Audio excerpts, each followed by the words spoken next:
तमाम मित्रों, प्लीज संस्कृत से चैनल में आप सभी का हार्दिक स्वागत एवं अभिनंदन करती हूँ। आशा करती हूँ कि आप सभी स्वस्थ होंगे, मस्त होंगे और अपनी तैयारी में व्यस्त होंगे। अब आपका पेपर बिल्कुल गिने चुने दिनों में रह गया है और आप सब ऐसे में बहुत अच्छी तैयारी कर रहे होंगे। और मेरा प्रभु से अनुरोध है कि आप ईश्वर आप सभी को सफल करे, आप सभी को अपना लक्ष्य प्राप्त हो, सीटेट की मार्कशीट 2024 में आपके पास हो। ऐसे शुभकामना के साथ हम आज के प्रैक्टिस सेट की शुरुआत करते हैं। और शुरुआत करने से पहले हम बता दें कि जो हम प्रश्न लेकर उपस्थित होते हैं वो संस्कृत से संबंधित होते हैं। ये प्रश्न आपके C TET, UP TET, S TET, अन्य जगहों पर जहाँ पर संस्कृत भाषा पूछी जाती है वहाँ के लिए उपयोगी है। चलिए प्रश्नों की शुरुआत करते हैं। प्रश्न संख्या 16 कह रहा है कि अभुआ पद में लकार एवं वचन है। अभुआ पद में लकार, सबसे पहले तो आप एक चीज क्लू जान लीजिए कि आ अगर कहीं जुड़ा है ना तो वो लंग लकार का होता है। पहली चीज क्लू आ देखिए, तो कई बार जो है देखिए आ देख लिया तो ये 100% हो गया है कि ये लंग लकार का। आप देखिए लंग लकार तीनों में, चारों ऑप्शन में कहाँ है, तो सी में भी है, डी में भी है। अब देखिए कि ये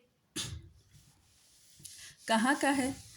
लंग लकार जो है ये अभुआ कहाँ का, एक में बात दिया गया है मध्यम पुरुष एक वचन और एक में दिया गया है लंग लकार मध्यम पुरुष बहुवचन, तो किस में होगा? तो आपका जो होगा ये लंग लचार अभुआ त्यभुता अभुवन अभुआ अभुआ अभुतम, तो अभुआ आपका मध्यम पुरुष एक वचन का रूप बनता है। ऑप्शन नंबर से सही हो जाएगा। चलिए अगले प्रश्न पर आते हैं। और लकार जो है संस्कृत में 10 होते हैं, 5 लकार ही हम लोग इंटर तक पढ़ते हैं, ठीक है। चलिए अगला प्रश्न, प्रश्न संख्या 17। प्रश्न, अच्छा एक और प्रश्न पूछ सकता है कि कौन सा लकार, वैसे ये बहुत ऊंचे लेवल का हो जाएगा, कि कौन सा लकार ऐसा है जो वेदों में यूज हुआ है, तो आपका लेट लकार है जो वेदों में यूज हुआ था। चलिए अगले प्रश्न पर आते हैं। प्रश्न संख्या 17। प्रश्न संख्या 17 कह रहा है कि विद्युत औषधम किस कवि के लिए प्रसिद्ध है? दंडी के लिए, श्रीहर्ष के लिए, माघ के लिए, भारवी के लिए। अच्छा यहाँ पर टिक लगा हुआ, इस टिक पर आप मत जाइएगा क्योंकि कई जगह टिक गलत भी लगा हुआ है और कई जगह ज़्यादातर सही भी लगा हुआ है। तो विद्युत औषधम श्रीहर्ष के लिए कहा गया है कि इनकी विद्युता जो है, जो विद्वानों की, इनका जो श्रीहर्ष ने क्या लिखा है, श्रीहर्ष नैषधीय चट्टम लिखा है, तो इन्होंने कहा कि इन्होंने जो लिखा है ना वो विद्वानों के लिए एक औषधि है। अगर इनके वो श्रीहर्ष जो है नैषधीय चट्टम को पढ़ ले तो कोई भी ऐसा संस्कृत का शब्द नहीं है जो वहाँ पे छूटा है, यानी कि प्रत्येक कठिन से कठिन शब्द को उन्होंने अच्छे से उपयोग किया है। तो ये श्रीहर्ष के लिए कहा गया। दंडी के लिए कहा गया कि दंडा पद लालित्यम, माघा भारवी अर्थ गौरव, भारवी को पूछ ले तो भारवी अर्थ गौरव के लिए प्रसिद्ध है। अगर माघ के लिए पूछ लिया जाए तो माघे शांति त्रयोगुण, माघ में तीनों गुण हैं, है ना। माघ में तीनों गुण हैं आपके, पद लालित्य और आपका अर्थ गौरव, सारे गुण माघ के अंदर हैं, ठीक है। चलिए अगले प्रश्न पर आते हैं। प्रश्न संख्या 18। प्रश्न संख्या 18 कह रहा है षष्ठी, षष्ठी को हिंदी में क्या, संस्कृत में क्या कहते हैं? हिंदी संख्या क्या होगा? षष्ठी संस्कृत दिया गया है, इसकी हिंदी रूपांतरण क्या होगा? तो षठ और षष्ठी, षष्ठी मतलब 60 होता है और षठ मतलब 6, 60 और 6 प्लस करेंगे तो क्या हो जाएगा? 66 हो जाएगा। ऑप्शन नंबर बी आपका सही होता है। अगर यहाँ पे जो है 68 दे दिया, 76 दे दिया जाए, 74 दे दिया जाए तो वही आप जो है षष्ठी षष्ठी जोड़ देंगे, पंचष्ठी, षष्ठी, अष्टष्ठी, इस तरीके से आपका हो जाएगा। चलिए अगले प्रश्न पर आते हैं। प्रश्न संख्या 19। प्रश्न संख्या 19 कह रहा कि पठन में प्रत्यय, प्रकृत और प्रत्यय बताइए। तो सबसे पहले पठन में पठ धातु है, ये तो एकदम कन्फर्म है। और अन कहाँ पे बनता है? तो आपका एक प्रत्यय है, कौन सा प्रत्यय है आपका? आपका एक प्रत्यय है सर्ति प्रत्यय, वहाँ पे अत और अन शेष बचता है। तो ऑप्शन नंबर डी पठन का सही हो जाएगा। पठ धातु और सर्ति प्रत्यय से मिलकर पठन शब्द बना है। चलिए प्रश्न संख्या 20 देखते हैं। प्रश्न संख्या 20 कह रहा है कि त्वम पत्रम पठसी का वाच्य परिवर्तन कीजिए। त्वम पत्रम पठसी, और तो त्वम का जो है तृतीय विभक्ति में करिए, इसको 3 करेंगे, है ना, इसको 3 करेंगे। और पत्रम ये है, इसको 1 करेंगे। तो त्वम का जो है तृतीय विभक्ति में त्वम त्वम त्वया, तुम सह त्वम त्वम त्वया, त्वया होगा। त्वयम पत्रम पठ्यते, त्वया पत्रम पठ्यते कहाँ होगा आपका? ऑप्शन नंबर आपका किस में होगा? ऑप्शन नंबर ए होगा कि सी होगा? बताइए। प्रश्न संख्या 20। ऑप्शन नंबर ए आपका त्वम पत्रम पठ्यते होगा। ऑप्शन नंबर ए सही हो जाएगा। चलिए अगले प्रश्न पर बढ़ते हैं। वाच्य तीन होते हैं संस्कृत में, कर्तृवाच्य, कर्मवाच्य, भाववाच्य। कर्तृवाच्य में कर्ता प्रधान होता है, भाववाच्य में भाव प्रधान होती है और कर्मवाच्य में कर्म प्रधान होता है। और भाववाच्य में भाव के अलावा अगर दे दिया है क्या प्रधान होता है, तो भाववाच्य में क्रिया प्रधान होती है या भाव प्रधान। भाववाच्य में कर्म नहीं होता है। ये भी एक चीज़ देखिए। चलिए प्रश्न संख्या 21 देखते हैं। ये आपका देखिए, ये जो हमने बताया अभी ये सब सीटेट और यूपीटेट लेवल के हैं व्याख्या। चलिए शुद्ध वाक्य है रमा संस्कृतम पठिष्यसि त्वं सदा सत्यम वदेयुः त्वं कुत्र निवसति अहम ग्रामम आगच्छम अहम ग्रामम आगच्छम। इनमें से तीनों में चारों में से शुद्ध क्या है? प्रश्न संख्या 21, तो ऑप्शन नंबर डी अहम ग्रामम आगच्छम ये शुद्ध होगा। चलिए अगले प्रश्न पर आते हैं। प्रश्न संख्या 22।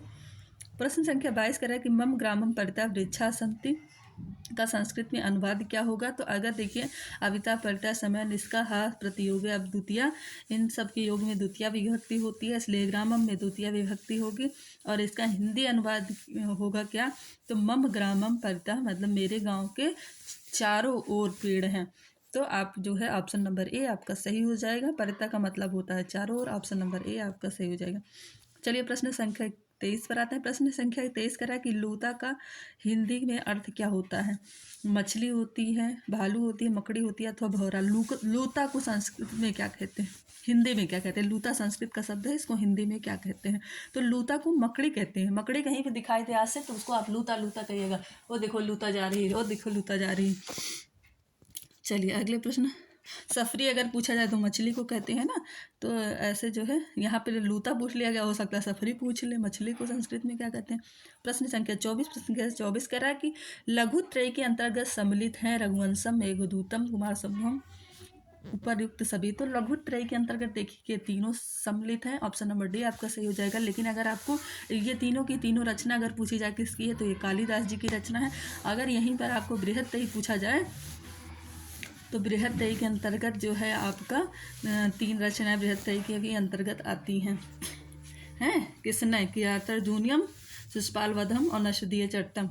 चलिए अगले प्रश्न पर आते हैं। प्रश्न संख्या 25। प्रश्न संख्या 25 कह रहा है कि वरुरुचि किसे कहते हैं? पाणिनि को, कात्यायन को, पतंजलि को, भट्टोजी दीक्षित को। तो वरुरुचि जो आपको कहते हैं कात्यायन को, चाहे कात्यायन का है चाहे वरुरुचि, दोनों नाम इन्हीं का है। ठीक है। चलिए अगले प्रश्न पर आते हैं। पतंजलि जो है महाभारत से लिखे हैं, पाणिनि ने अष्टाध्यायी लिखा है, भट्टोजी दीक्षित महाभारत से लिखे हैं। माहेश्वर सूत्रों को प्राप्ति किसको हुई थी? पतंजलि को, पाणिनि को, कात्यायन को, वरदराज। तो पाणिनि को हुई थी। पाणिनि जैसा कि वो है किंवदंती प्रसिद्ध है कि पाणिनि को पढ़ाई लिखाई में ज़्यादा जल्दी समझ में नहीं आता था, तो ये भगवान शंकर की उपासना करने चले गए। क्योंकि इनके गुरु ने कहा किसी की उपासना करिए तो हो सकता है तुम्हें सिद्धि की प्राप्त हो। तो शंकर भगवान खुश होकर डमरू बजाए थे। उसी डमरू की ध्वनि से 14 बार जो डमरू बजाए थे इनको महेश्वर सूत्र मिले हैं। और ये अगर पूछा जाए किसको प्राप्त हुई थी, तो पाणिनि को प्राप्त हुई थी। ऑप्शन नंबर बी सही है। चलिए अगले प्रश्न पर आते हैं। प्रश्न संख्या 27। प्रश्न संख्या 27 कह रहा है स्वस्वर पाठन का उद्देश्य क्या है? ये शिक्षण से संबंधित प्रश्न है। पठन की गति पर नियंत्रण प्राप्त कर सके, बोध ग्रहण की गति में वृद्धि हो, पठन की गति बढ़ाना, इससे शीघ्रता आएगी, उपरयुक्त सभी। तो सस्वर वाचन का उद्देश्य क्या है? जब आप कोई पद्यांश पढ़ाते हैं तो आप उसको गायन, जैसे हमने अभी इससे पहले वाला जो प्रैक्टिस सेट दिया था तो उसमें एक श्लोक गा करके पढ़ा था। उसका मेन उद्देश्य क्या होता है? क्या बोध ग्रहण की गति में वृद्धि होती है? क्या पठन की गति पर नियंत्रण प्राप्त कर सकते हैं? या फिर पठन की गति को बढ़ा सकते हैं? या उपरयुक्त सभी। तो इससे क्या होता है बताएं? हमने पढ़ा था ना कि युराणी न भूषंति पुरुषा हारा न चंद्रोज्ज्वला। तो पठन की गति जो है, कहाँ आपको रुकना है, कहाँ चलना है, कहाँ विराम लेना है, तो इस तरीके से आपकी पठन की गति पर नियंत्रण प्राप्त हो सके, इसलिए सस्वर वाचन कराया जाता है। ठीक है। चलिए ऑप्शन नंबर ए आपका 27 का सही होगा। चलिए प्रश्न संख्या 28 पर आते हैं। प्रश्न संख्या 28 कह रहा है श्लोक के एक एक पद का अर्थ करते जाना किस प्रणाली का द्योतक है? व्याख्या प्रणाली, तुलना प्रणाली, समीक्षा प्रणाली, गद्य एवं नाट्य प्रणाली। श्लोक के एक एक पद का, जो श्लोक में एक एक पद आया है जैसे केयूराणी, न भूषंति, ना भूषंति, फिर पुरुषा, इन सभी के पदों की व्याख्या करते जाना कौन सी प्रणाली का द्योतक है। क्या व्याख्या प्रणाली, क्या तुलना प्रणाली, क्या समीक्षा प्रणाली, अथवा गीत या नाट्य प्रणाली। तो एक एक चीज़ों की व्याख्या करना जो है आपका, वो आपका व्याख्या प्रणाली के अंतर्गत आएगा। ठीक है। समीक्षा क्या होती है, जब किसी चीज़ की समीक्षा करना, क्या इसमें दोष, क्या गुण है, इस तरीके से, तो वो समीक्षा होगी। तुलना, किन दो चीज़ों में तुलना करना, इसको वाह्य जिंदगी से आप जोड़िए, तब भी आप समझ जाएंगे। प्रश्न संख्या 29, गद्य शिक्षण में भागीरथ प्रयत्न का अर्थ स्पष्ट करने के लिए आप क्या करेंगे। गद्य शिक्षण में भागीरथ प्रयत्न का अर्थ स्पष्ट करने के लिए आप क्या करेंगे,